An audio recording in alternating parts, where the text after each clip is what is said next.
Superboy Prime, l'un des êtres les plus surpuissants du multivers, gît au sol, et il est peut-être mort, avec son fidèle chien Crypto qui tente désespérément de le ranimer. Et là je vous laisse deviner pourquoi il est KO le pauvre. Tout en vous posant la grosse question, Superboy Prime peut-il vraiment réussir à battre le Batman Kiri, doté de la puissance du Docteur Manhattan? Eh bien faites vos jeux mes amis, quoique vous risquez d'être surpris. Le vilain!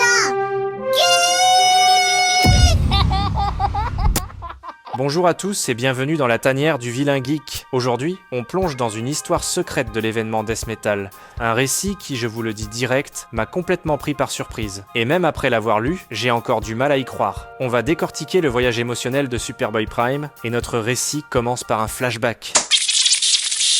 On est en 1984. Sur Terre Prime, bien avant sa destruction dans Crisis on Infinite Earth. Et pour ceux qui découvrent le personnage, petit rappel ultra rapide. Superboy Prime vient d'une version de Krypton où son père, Jor-El, l'a envoyé sur Terre via un téléporteur pour le sauver d'une éruption solaire. Sauf que sa Terre, Terre Prime, c'est un peu comme notre monde, tu vois? Un monde sans super-héros, où tout ça, ça n'existe que dans les comics. Et dans ce moment, par le plus grand effet du hasard, le jeune Clark Kent était un fan absolu de Superman. Et là, on a un aperçu encore plus intime de ses souvenirs avec sa petite amie de l'époque, Laurie. Il se souvient des moqueries parce qu'il lisait des comics, de cette fête d'Halloween sur la plage, de sa première tentative ratée de voler. C'était une vie simple, une vie heureuse, et puis il y a eu cette nuit-là. La nuit où la comète de Halley est passée, activant ses pouvoirs pour la première fois. La nuit où il a rencontré le vrai Superman, qui lui a dit « Tu as le pouvoir de tous les sauver ». Une promesse qui s'est vite transformée en malédiction quand il a réalisé qu'il ne pouvait sauver personne,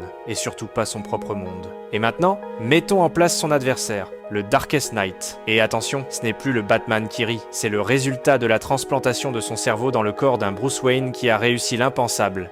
S'approprier les pouvoirs du Docteur Manhattan. On a donc un être avec l'intelligence de Batman, l'esprit tordu du Joker et la puissance d'un dieu. Et c'est contre lui que notre Prime va se battre aujourd'hui, peut-être pour la dernière fois. Et un dernier détail crucial, c'est qu'à cette étape-ci dans la grande saga Death Metal, Wonder Woman a réussi à défaire les nœuds de la continuité, rendant à tous les héros la mémoire de toute leur vie passée. Chose que le Darkest Knight leur avait enlevée. Et ça, mes amis, ça a eu un effet très particulier sur Superboy Prime. Donc, retour au présent de Death Metal. Prime est en plein moment de déjà-vu. Avec tous ses souvenirs qui affluent, il a l'impression d'avoir déjà vécu cette scène. Pendant qu'il est perdu dans ses pensées, on réalise que Prime est entouré d'une horde de Supermen venant de différents univers, qui le regardent de travers, tandis que Kara murmure à l'un d'entre eux « Tu crois qu'il va nous aider ?» Et bien évidemment, pour ceux qui connaissent bien le lore d'ici, pas étonnant que c'est Connor Kent, le Superboy des Teen Titans, qui est le plus sceptique et surtout, le plus agressif envers Prime. Et franchement, on ne peut pas lui en vouloir. Si tout le monde se souvient de tout, alors ils se souviennent de la Infinite Crisis, quand Prime a massacré les Teen Titans. Ils se souviennent de la Sinestro War et de son attaque meurtrière sur Oa. Ils se souviennent de tout le mal qu'il a fait en voulant retrouver son propre univers. Et la méfiance est totale. Alors que Prime entend leur messe basse, il est approché par Crypto. Il dit au chien qu'il a toujours trouvé l'idée d'un cabot volant avec une cape complètement stupide. Mais on voit bien qu'il n'arrive pas à être méchant avec lui. Il le caresse. Un geste presque tendre, un peu à contre-cœur. Mais ce moment est interrompu par un Connor Kent qui se précipite avec colère, pensant que Prime allait faire du mal à Crypto. Et là, Prime se dit « Encore de l'hostilité, encore du rejet ». Mais il a l'habitude. Sauf que là, sa loyauté et sa sincérité sont sur le point d'être mis à l'épreuve. Car c'est à ce moment que les créations du Darkest Knight, ces Superman corrompus, débarquent et une baston cosmique va commencer. Sauf que cette fois-ci, l'issue de cette guerre multiverselle va se dérouler un peu différemment pour Prime, d'une façon qui va tout changer pour lui. Deviendra-t-il enfin le vrai héros qu'il a toujours rêvé d'être? Ou va-t-il succomber aux ténèbres de la menace du Darkest Knight?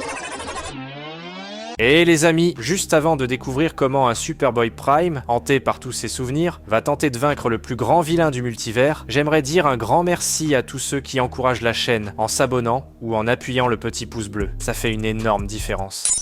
Bon, en plein combat contre ses alter ego, Prime remarque quelque chose d'étrange. À chaque fois qu'il met KO un de ses Superman maléfiques, il a une vision de leur monde, et il sent ce monde changer, comme s'il se réinitialise. Et là, c'est le déclic. Il comprend que ces mondes sont ancrés dans la réalité par ses champions. Par conséquent, s'il peut affecter leurs mondes en les frappant, pourquoi ne pas viser plus haut? Pourquoi ne pas s'attaquer directement aux 52 planètes créées par le Darkest Knight? Et encore mieux, pourquoi ne pas s'attaquer au Darkest Knight lui-même? Donc, avec cette nouvelle idée qui germe dans son esprit, il quitte l'orbite terrestre, traverse les 52 mondes et fonce droit sur sa véritable cible. Et dès son premier contact avec le Darkest Knight, il a des flashs d'une vie potentielle, de la belle vie qu'il n'a jamais pu avoir. Une vie avec Laurie et un enfant avec elle. C'est là que le Darkest Knight l'accueille sarcastiquement en lui disant qu'il est un drôle de numéro. Mais un peu comme un Palpatine envers Anakin, il tente aussi de le séduire vers le côté obscur, lui disant qu'après tout, ils ne sont pas si différents, parce qu'au fond, tous les deux, ils veulent juste faire évoluer les choses dans la bonne direction. Mais Prime refuse cette idée. Pour lui, il a toujours essayé de faire le bien, même s'il s'y est mal pris, alors que le Darkest Knight ne cherche qu'à propager le mal. À ce moment-là, Prime sent qu'il a le dessus. Il se dit que s'il détruit le Darkest Knight, il détruira ce qui reste de cet univers de comics tordu, et qu'il pourra enfin retrouver Laurie, dans ce qu'il considère comme le vrai monde. Le sien, il se tient au-dessus de la silhouette vaincue du Darkest Knight, et il se dit « J'ai réussi, je l'ai vaincu !» Et tandis qu'il savoure sa victoire, quelque chose se passe. Sa pensée s'emballe, il revoit la vision de sa terre avec Laurie. Je peux détruire ce qui reste de ce monde et le récupérer. Il ne me reste plus qu'à m'emparer de son pouvoir, se dit-il. Après tout, rien de tout ça n'a d'importance. Ces héros, ils me détestent tous, pense-t-il, la rage montant en lui. Et là, il se dit, alors je les déteste en retour. Et donc, Superboy Prime, le vilain tragique, est sur le point de faire un choix. Va-t-il saisir ce pouvoir ultime et anéantir cette réalité qu'il méprise pour recréer la sienne? Et c'est à cet instant précis, au bord du gouffre, qu'il entend un petit. Juste avant qu'il ne fasse l'irréparable, Krypto surgit de nulle part, lui rappelant l'existence de l'innocence pure dans cet univers, et ça le fait hésiter un moment. C'est à cet instant que le Darkest Knight, même vaincu, lance sa tentation suprême. Il lui propose de rejoindre son armée de Superman, et en échange, il lui donnera son propre monde, un monde parfait, exactement comme il l'a toujours rêvé, un monde où il serait le héros qu'il a toujours voulu être. C'est la même offre que Lex Luthor lui avait faite des années auparavant. Mais cette fois encore, Prime refuse, et la raison est la même, sachant que ça serait une réalité sans ses parents, une réalité sans la vraie Laurie. Ce ne serait pas réel. Alors, il dit à Krypto de s'en aller, et dans un acte de sacrifice ultime, il lâche tout. Il abandonne son rêve, son passé, et frappe.